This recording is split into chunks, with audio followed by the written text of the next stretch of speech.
nossos profetas para esta noite, em nome de Jesus. Aleluia.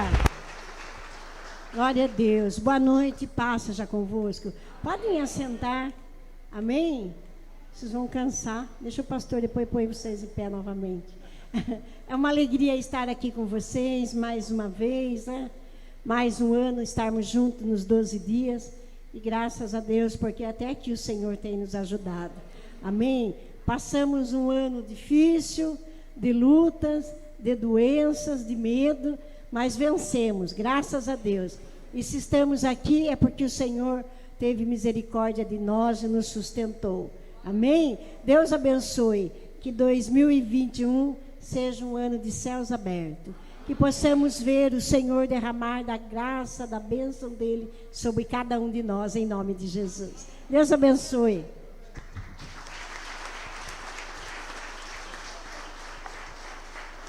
Boa noite, irmãos. Paz seja convosco. Que alegria estar aqui mais uma vez. E parabéns, pastor André, pastora Deus e liderança, porque numa terça-feira, irmãos, dia de trabalho duro, né? Começo de ano, a igreja lotada, gente na galeria, pessoas lá atrás. Sei que estamos tendo distanciamento, mas mesmo assim, eu estou pregando algumas igrejas e estou muito feliz de ver os 12 dias. Eu não sei se vocês conhecem, o pastor André já comentou aqui a história. Eu descobri em São Paulo, no ano de 2003, eu acho. Fui pregar em São Paulo, eu e a pastora Solange, e lá nós descobrimos os 12 dias. A informação que eu tenho é que um pastor do Brasil para Cristo, lá de São Paulo, daquela grande igreja, lá o Grande Templo, estava falando, clamando muito a Deus numa época de muito assalto, muita coisa errada acontecendo ali, e também muitos problemas, diversos problemas, com a sociedade mesmo de São Paulo, e ele via aquilo e aquilo disse que incomodava o coração dele. Aí clamando a Deus, o que Deus falava no coração dele para pregar, para orientar a igreja, ou orar mais especificamente, diz que Deus o direcionou, pastor André. Falou, comece o ano orando pelo ano. Cada dia você ora por um mês do ano, chama o povo para orar com você. E diz que a história é essa, é a história que eu ouvi.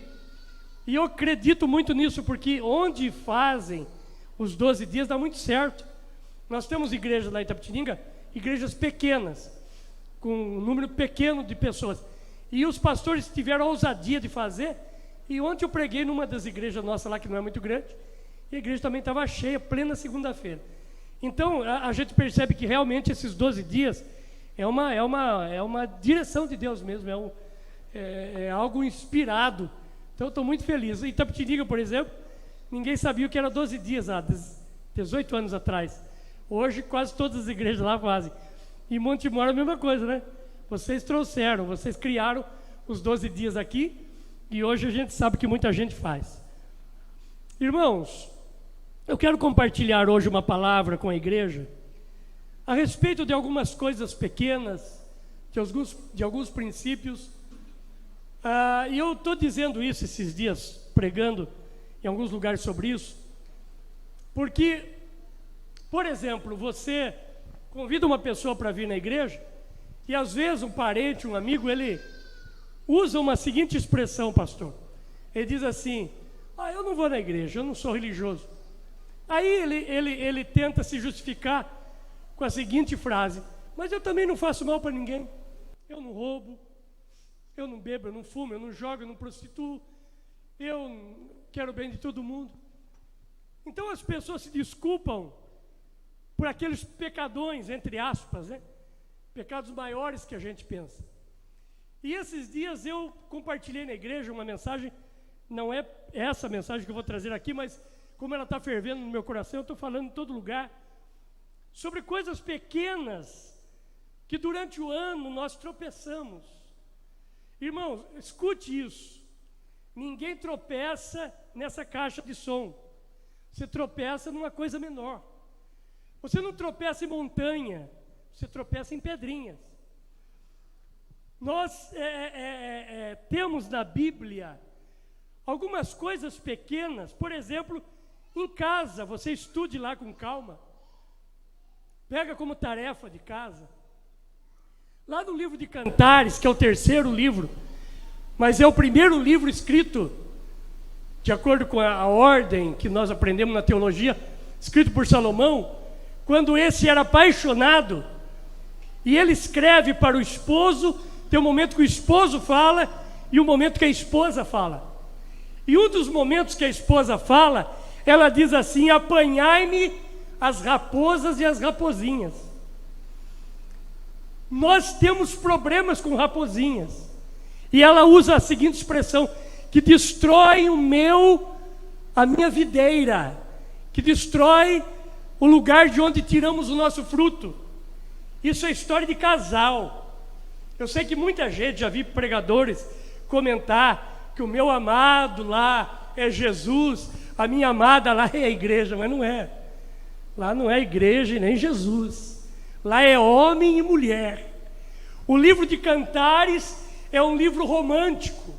O livro de Cantares é um livro de paixão, a ponto de se falar dos seios da mulher, de se falar da coxa, do pescoço, de detalhes da mulher.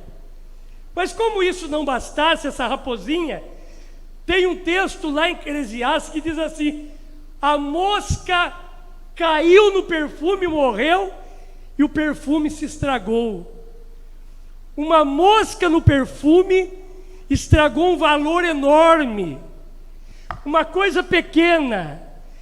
Jesus vem e diz, aliás, Tiago vem e diz lá no livro dele, no capítulo 3, que a língua, sendo um instrumento pequeno, um membro tão pequeno, olha o tamanho do meu braço, olha o seu braço, olha o tamanho da sua perna, irmão, olha o tamanho da cabeça que nós temos, né? O corpo aqui, o tronco, olha o tamanho desse negocinho aqui, que estrago ele faz, sai, não volta mais. Depois que saiu, depois que falou, não volta. Aí vem Jesus, e para falar de outra coisa pequena, ele diz assim: você está com uma trave, Jorge, você está com uma viga, você está com um travessão no teu olho, e fica olhando para o pastor André, que tem um cisquinho. Raposinha, mosca morta, língua pequenina e cisco. Então eu quero fazer essa introdução, porque não é sobre isso que eu vou pregar, mas isso queima no meu coração esses dias, que nós não tropeçamos, irmãos, em montanhas, nós tropeçamos em pedras. Por exemplo, se eu tivesse que falar essa mensagem, que é outra mensagem, uma das raposinhas que faz um grande estrago chama-se fofoca. Se você falar assim, diácono, eu vi aquele diácono lá, desceu o braço num cara lá no cartório lá. Ele invocou com o cara lá, o cara mexeu com ele, olha o tamanho dele, desceu o braço do cara. É diácono da igreja do pastor André. Aquela irmã lá, eu vi ela fazendo isso de errado lá na rua, lá e tal. Mas, irmão, tem gente fazendo fofoca e a gente acha que é normal. Não vê como um grande estrago. Quantas famílias se estragaram com fofoca? Igrejas, ministérios, empresas, gente que tinha tudo para ter sucesso na empresa, mas por causa da fofoca.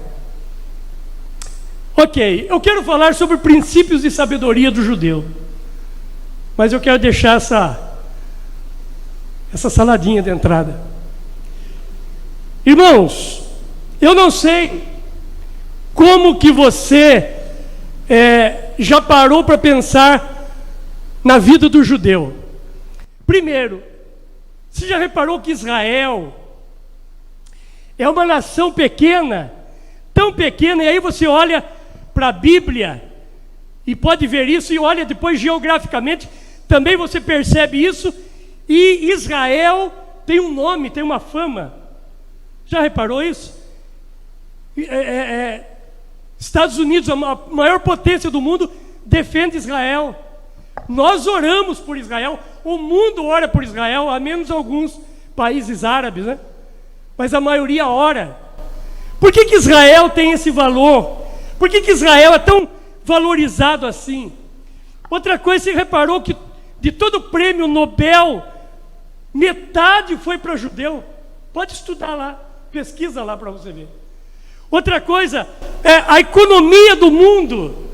Vários bancos que administram economias do mundo são bancos de judeu.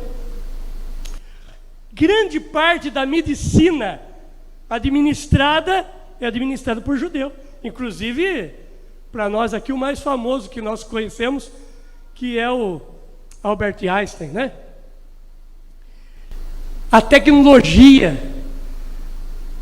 Nós olhamos para Israel e ficamos perguntando por que Israel é tão próspero. O dia que você for, receba essa bênção, aí um dia você vai para Israel. Se você for, como a gente foi primeiro no Egito, a hora que você entra em Israel, você percebe que é outro mundo, é outra realidade. Você não vai ver judeu mendigando, irmão. Por que isso? Então, se você puder, anote aí, porque vai te ajudar durante o ano de 2021. Eu quero compartilhar com vocês alguns princípios da vida do judeu que o fazem ser tão próspero e tão abençoado. Primeiro, Provérbios, todos eles em Provérbios. Livro da sabedoria. Obrigado, melhorou bastante. Provérbios, capítulo de número 22. Provérbios 22, verso de número 29. Provérbios 22, 29 diz assim: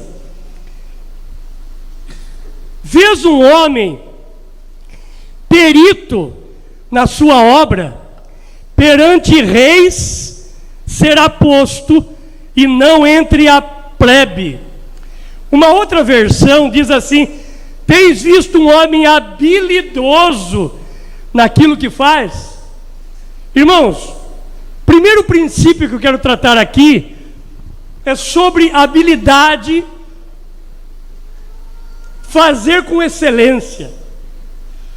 Queridos, os judeus, eles não fazem nada meia boca. O brasileiro tem essa mania.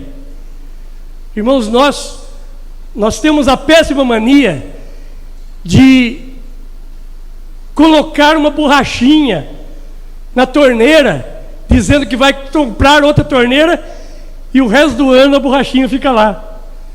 Nós temos a péssima mania de fazer algumas coisas em que a porta está rangindo, a gente joga um óleo lá e depois nunca mais mexe naquilo. Não se troca aquela maçaneta, aquela fechadura, aquela dobradiça. O judeu, ele prefere não fazer do que fazer alguma coisa pela metade, meia boca. Vamos lembrar de uma situação meio que recente. Quando nós tivemos aquele problema de Brumadinho, quem que vieram nos ajudar aqui? Foram o povo de Israel, trazido pelo presidente, porque sabia da excelência do trabalho naquela procura, naquele tipo de serviço. Então, o judeu não faz nada meia boca, ele procura ser perito, habilidoso. Ele pode abrir uma loja e ser uma lojinha, como diz os turcos por aí, né? Pode ser lojinha, pequena, mas a loja dele é boa, a loja dele é agradável, a loja dele é bem servida. O lugar que você entrar pode ser pequeno, não ser muito grande, mas o que ele faz bem feito. Então a gente começa a olhar assim, por que tem essa bênção de Deus? É porque ele faz uma obra com habilidade, com carinho, com dedicação. Eu já vi uma vez alguém pregar e dizer assim: Daniel, quando foi jogado na cova dos leões, o leão não comeu Daniel, porque Daniel era espiritual, não tinha cheiro de carne. A gente ouve cada coisa aí no rádio, né? Nas pregações. Nada disso, irmão. Daniel tinha cheiro de carne como eu e você temos. Deus livrou Daniel porque Daniel tinha um espírito de excelência. Por que Daniel criou aquela situação? Porque ele foi crescendo no reino.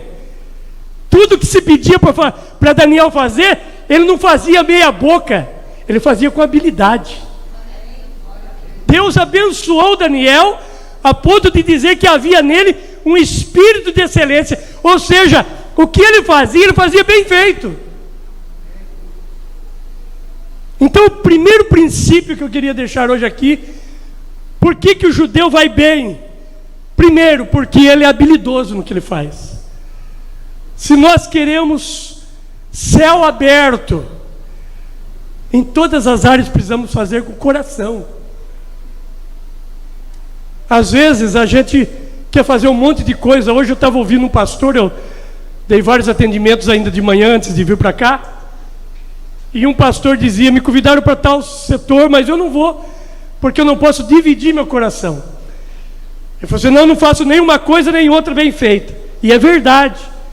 Às vezes nós queremos fazer 2, 3 coisas ao mesmo tempo e não nos dedicamos àquilo que é prioridade, importante. E aí terminamos o ano com algumas questões para serem resolvidas. E não terminamos bem às vezes. Segundo princípio, volta aí para uma página, capítulo 22, verso de número 1. Provérbios 22, 1. Mais vale o bom nome do que as muitas riquezas, e o ser estimado é melhor do que a prata e o ouro. Esse texto é um texto de reputação. Como está a minha reputação diante de Deus e dos homens? A Bíblia diz que Jesus crescia diante de Deus e diante dos homens. Como é que nós estamos nos desenvolvendo no dia a dia? Esse texto fala de reputação, do valor do nome. Há um tempo atrás aí, o Serasa fez um feirão, né? E chamou as pessoas que achavam interessante limpar o nome. E facilitou. Às vezes a gente vê irmãos da igreja chegando a dar testemunho, como o caso de Itapetininga, lutando para acertar a vida, até que vai lá no banco, aquela conta de tantos mil, ela cai lá para menos de R$1.000, faz-se um acordo. O cuidado do nome. Quando o meu nome, quando o seu nome é mencionado na praça, na igreja, no trabalho, na faculdade, o que ele representa? Como está a reputação do nosso nome? Afinal, nós levamos junto conosco um outro nome.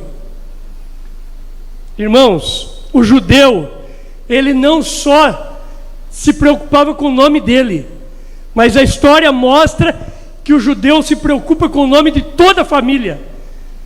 O judeu tem essa preocupação. E um dia, alguém andou por aqui e deixou uma história.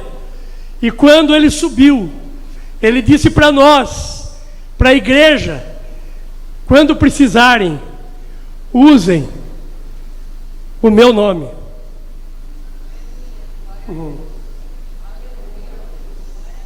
E é no nome dele que demônios saem, doenças vão embora, casamentos se acertam, famílias se unem. igrejas crescem, porque há poder no nome de Jesus.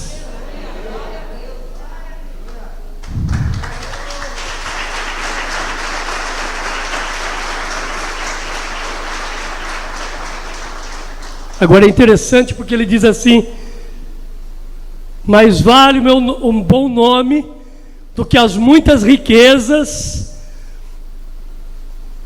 e o ser estimado é melhor do que ouro e prata. Quando teve uma época que eu fiz um livro aí, Deus me deu a graça de escrever uns 7 livros pequenos, mas os primeiros 3 eu rodei, viajei o Brasil todo aí. O pastor André viajou comigo algumas vezes. E aí as pessoas pediam para fazer uma dedicatória, e uma das coisas que eu sempre gostava era de escrever assim, com estima e consideração.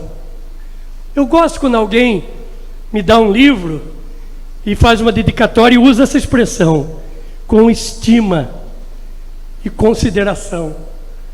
É muito bom ser estimado. Agora, isso é uma conquista. Isso é uma reputação que não se nasce do dia para a noite, né, irmão? Você vai criando, mas depois que você cria, ninguém tira de você. Só você mesmo pode jogar fora. Só nós mesmo podemos estragar essa reputação. Os outros não estragam. Pode falar o que quiserem de você. Nós sabemos quem é você. Terceiro princípio. Vamos para capítulo 15, verso de número 22. 15, 22. Terceiro princípio: por que o judeu vai bem na vida? Por que ele prospera? Por que ele dá certo? Por que ele erra menos? O texto diz assim: onde não há conselho, fracassam os projetos, mas com os muitos conselheiros há bom êxito. Esse texto é um texto de mentoria. E eu quero começar com a seguinte pergunta: quem é o teu mentor? A tua mentora? Quando você precisa, com quem você se aconselha? Quem é que te serve de exemplo? Existe aí fora um ditado muito errado. Tem muitos ditados populares verdadeiros aí fora, mas esse está errado. E eles dizem lá fora: se conselho fosse bom, não seria dado, seria vendido. Mentira. Onde há conselheiros, os projetos vão bem. Você olha para o pastor André, pastor Adeus, e vê o êxito. A igreja, cada dia que a gente vê aqui, está mais linda. Mas eles não estão sozinhos. Eles têm conselheiros, eles têm mentores, e eles têm um conselho diretor local. Eu gosto desse conselho. Eu faço, pastor André, em Itapetininga, as pessoas que vêm fazer parte do meu conselho diretor local, eles dizerem com orgulho lá fora assim: sou membro do conselho diretor da igreja. Faço. Porque para mim, conselheiro é gente importante. Queridos, o pastor André sabe do que eu vou falar agora, Salete, a avó Solange. Na época que eu saí para o ministério, há 33 anos atrás, vários jovens saíram como pastores da mesma igreja. Vocês se lembram? Muitos não tiveram êxito. Pregavam até melhor do que eu. Porque tem gente que diz assim: ah, teve êxito porque prega bem. Que bom. O que eu menos faço em Itapetininga é pregar. Não. Eles não tiveram bons conselheiros. Eles não se avizinharam, não se aliançaram com gente sábia. Onde não há conselho, fracassam os projetos. Abra sua Bíblia comigo numa história de Roboão, lá em 2 Crônicas. Segundo livro de Crônicas, capítulo 10. Dá uma olhada. 2 Crônicas 10. Foi Roboão a Siquém, porque todo Israel se reuniu lá para o fazer rei. Olha a história. Tendo Jeroboão, filho de Nebate, ouvido isso, pois estava ainda no Egito, para onde fugira da presença do rei Salomão, ele voltou do Egito. Mandaram chamá-lo, veio ele com olha que interessante, irmãos. Ele, Jeroboão, com todo Israel, e lhe falaram: teu pai fez pesado o nosso jugo, agora, pois, alivia tu a dura servidão de teu pai e o seu pesado jugo que nos impôs. Olha que palavra bonita aqui. Se fizeres isso, nós te serviremos. Então lhe respondeu, olha a resposta de Roboão: após 3 dias, voltai a mim. Eu acho boa essa resposta. Eu não vou dar a resposta agora, eu vou pensar, eu vou conversar com gente inteligente, com gente sábia. Muito bem, essa resposta foi boa, mas infelizmente a decisão não. E o texto diz assim: e o povo se foi. Olha, continue comigo. Tomou o rei Roboão conselho com homens idosos. Olha que lindo, irmãos, que estavam na presença de Salomão, seu pai, quando esse ainda vivia, dizendo: como aconselhais que responda a este povo? Olha a resposta dos anciãos. Então lhes disseram: se fizeres benigno, se te fizeres benigno para com este povo, lhe agradares, lhe falares coisas boas, palavras boas, eles se farão teus servos para sempre. Porém, olha que triste essa expressão, verso 8: porém, ele desprezou o conselho. Em nome de Jesus, guarde isso para 2021. Não despreze bons conselhos. Ele desprezou o conselho que os anciãos lhe tinham dado. Tomou o conselho com os jovens, que havia crescido com ele e o serviam. Olha o que os jovens disseram: que aconselhais vós, que respondamos a este povo, que me falou dizendo: alivia o jugo que teu pai nos impôs. Os jovens que haviam crescido com ele lhe disseram: assim falarás ao teu povo, teu pai fez pesado o nosso jugo, mas alivia de sobre nós. Assim falarás: meu dedo mínimo é mais grosso do que os lombos do meu pai. Assim que, se meu pai vos impôs jugo pesado, eu vou aumentarei. Meu pai vos castigou com açoites, eu vos castigarei com escorpiões.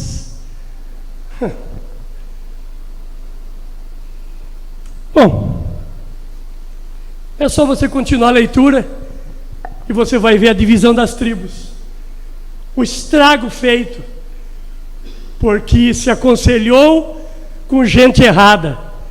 Com todo respeito aos jovens, mas todos nós já fomos jovens.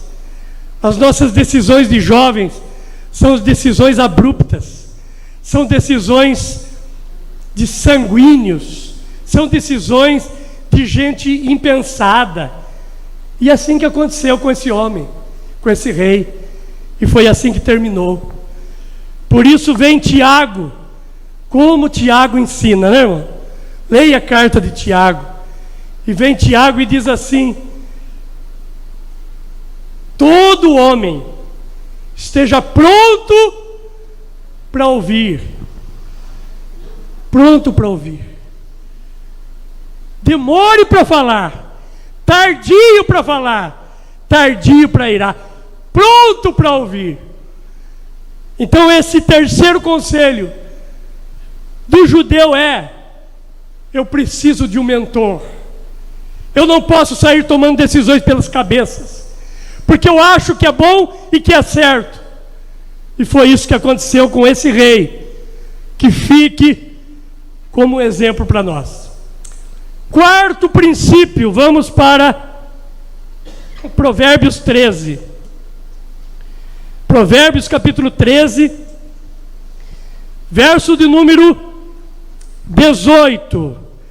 Provérbios 13, 18.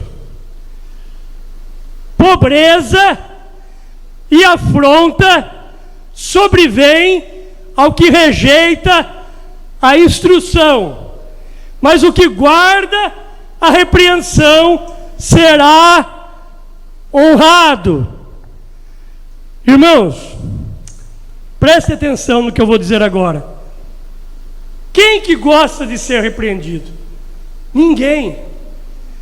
Mas a pessoa que falou sobre esse assunto, uma senhora judia, ela disse que o judeu gosta de repreensão. Parece estranho, porque ninguém gosta. Mas o judeu entende que a repreensão traz sabedoria. E hoje estamos vivendo uma época de muitos problemas na igreja, na família, na sociedade, porque pessoas não aceitam serem repreendidas. Pessoas jogam emprego bons fora por um momento de raiva, de sangue quente, impensado, e aí percebe que se tivesse ficado quieto e acatado a repreensão, estaria melhor. Então o judeu diz assim: pobreza e afronta, ela vem para quem não segue instrução, para quem não recebe repreensão, porque quem recebe será honrado. Olha o que diz o texto de Hebreus, capítulo 12, pega Hebreus 12, verso de número 11. Toda disciplina, grave isso aí, irmão, dobre a folha, escreva com a canetinha. Toda disciplina, com efeito, no momento, não parece ser motivo de alegria, mas de tristeza. Ao depois, entretanto, olha que palavra linda, produz o quê? Fruto pacífico aos que por ela têm exercitado frutos de justiça. Nós não, de vez em quando não temos a mania de postar no nosso Facebook a vara e dizer assim: naquela época, olha o que era a vara da infância. Não achei nenhuma vara aqui, né? Mas pensa numa vara aí. Que era a vara da infância, lembra? Quantos já viram isso no Facebook, né? A vara de marmelo. Aquele tempo a vara de... Hoje, irmão, você dá uma varada, você vai parar na cadeia. Está tudo errado. Não pode repreender, não pode brigar, não pode querer ensinar. Irmãos, eu me assusto lá em Itapetininga ver filho às vezes dá na cara da mãe. Mas o judeu ama a repreensão. E por causa disso, de receber a repreensão, atenção jovens, atenção filhos, recebam a repreensão. A repreensão abençoa. A repreensão, queridos, a disciplina é um dos instrumentos de Deus para a nossa vida. Por isso que veio o texto lá dizendo que aquele que honra pai e mãe, ou seja, para honrar pai e mãe, tem que obedecer, tem que aceitar o que pai e mãe falam. Quem honra pai e mãe vive longos anos sobre a terra.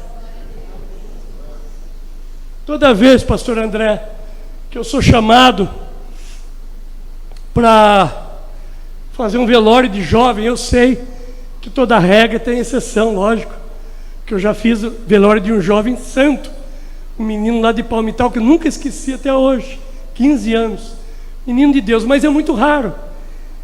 Eu, quando sou chamado para fazer o velório de jovem, pastor, uma das coisas que eu pergunto é: será que faltou honrar pai e mãe? Porque não é natural. Não é esse o projeto. O projeto é que os jovens vivam muito. Mas para isso tem que o quê, irmão? Honrar pai e mãe. Eu vi uma frase na internet, tem muita coisa errada na internet, mas tem coisa boa também, né? A frase dizia mais ou menos assim: antes, quando se pregava disciplina, as pessoas mudavam de vida. Hoje, elas mudam de igreja. Graças a Deus não é o nosso caso, né? Nós estamos aqui ouvindo a disciplina e dizendo: Senhor, o que for preciso faz para ser um instrumento na minha vida. Última para encerrar e a gente orar. Provérbios 11, 24, e aqui a gente caminha para o final. Quinto princípio para prosperar, e quando eu digo prosperar aqui, eu não estou falando só de dinheiro, estou falando de paz, de alegria, de família, de saúde, de paz de espírito. 11, 24 diz assim: a quem dá liberalmente, ainda se lhe acrescenta mais e mais, e ao que retém mais do que é justo, ser-lhe-á em pura perda. Esse texto é o texto da gratidão. Esse princípio é o princípio da generosidade. E aqui não vou estar falando de dízimo e oferta, porque vocês são muito bem ensinados. Você já sabe que 10% do seu salário pertence ao Senhor e à obra dele, e que você pode ofertar na casa dele quando você tem condições para isso. Mas aqui eu quero falar de um princípio do judeu. Irmãos, escute isso. O judeu, ele tem a seguinte opinião, coisa de judeu. Ele diz assim, pastor André: todo mundo vem na terra com uma porção justa, Salete. É interessante isso. Isso é pensamento judaico. Todo mundo vem ao mundo e Deus já tem uma porção para ele. Só que Deus é tão bom, a misericórdia, a generosidade, a bondade de Deus, que Ele acaba dando um pouquinho mais para todo mundo. Irmãos, aqui hoje, nesse lindo auditório aqui, nesse povão, né? Estou entusiasmado de pregar aqui, quanta gente, né? Se eu desse o microfone aqui, pastor André, para algumas pessoas, para vir aqui para dizer assim: quando você nasceu, cresceu lá no sítio, na sua casa, fazenda, na cidade e tal, no começo de vida com seus pais, você imaginava que chegaria onde chegou hoje? Que estaria bem como está hoje?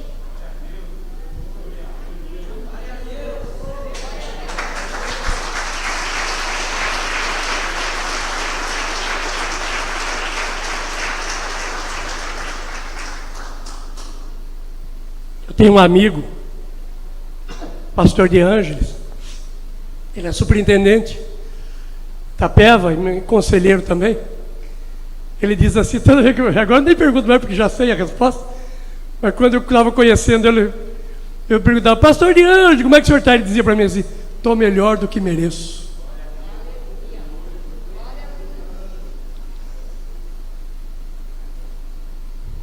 Quem dá liberalmente,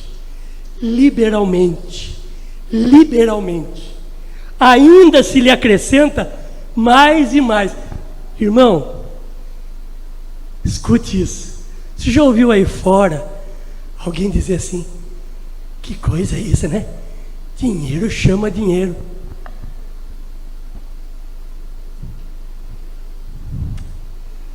Tem muita gente sendo presa nesse país, com muito dinheiro, sem nenhuma prosperidade. Quantas famílias esse final de ano sofreram? Eu, por exemplo, confesso aqui a minha tristeza de ver um Crivella sendo preso. Porque quando ele assumiu, eu fiquei feliz. Disse, agora o Rio anda. Agora melhora o Rio. Não é dinheiro. É liberalidade. É gente que diz assim, Deus me deu, eu vou semear também. Aí esse judeu, eles dizem assim, Deus nos dá uma porção, mas ele acaba dando um excedente. Esse excedente é para a gente semear. Esse ano que passou, quantos de nós, que fique essa pergunta, essa resposta dentro do nosso coração, quantos de nós semeamos na vida de alguém? Além da semeadura que a gente faz, lógico, na igreja, naturalmente, quantos de nós fizemos alguma diferença? Porque, irmãos, às vezes, aquele valor, aquela ajuda, ou aquela cesta, ou aquela viagem, ou aquele empréstimo, ou aquela doação, eu não sei. Deus sabe, você sabe a sua vida, a sua realidade. Para você não é nada, mas para aquela pessoa é tudo. É muito. É muito. Escute isso. Judeu tem problema com esse negócio de beneficência, de doar a cesta básica. Nós temos essa prática, né? E nos alegramos por isso, de poder abençoar. Mas o judeu não. O que ele faz? Sobrou um excedente, ele vai lá na África e cava 10 poços. Porque ele sabe que aqueles poços vão dar água lá no deserto, onde tiver aquelas pessoas. Ele constrói uma escola. Porque aquilo não vai ficar só na hora, aquilo vai perdurar. O que nós estamos fazendo com esse excedente que Deus nos dá? Um rabino, eu só não sei se é do Brasil, porque essa parte da história dessa senhora que falou sobre isso eu não peguei, mas um rabino ligou para um judeu, eu acho que aqui no Brasil, e disse para ele assim: meu irmão, tem um irmão nosso aí, um judeu aí passando dificuldade, teve uns revés aí, ajuda ele, dá um pouco do excedente para ele, abençoa ele. E desligou. E esse judeu que recebeu o telefonema desse senhor rabino, no dia a dia acabou esquecendo. E também não fez muito caso. E aí a empresa desse judeu começou a decair. Cada mês caía. Lá pelo 3º mês, com uma grande queda, o judeu lembrou, ligou para o rabino. Ô rabino, me diz de novo aí o endereço daquele homem lá, porque o senhor falou para mim, não sei o que está acontecendo, minha empresa está só caindo. O rabino disse para ele assim: então isso que você está perdendo, Deus está tirando a sua mão e pondo na mão de alguém que vai ajudar nosso irmão. Vamos ficar de pé.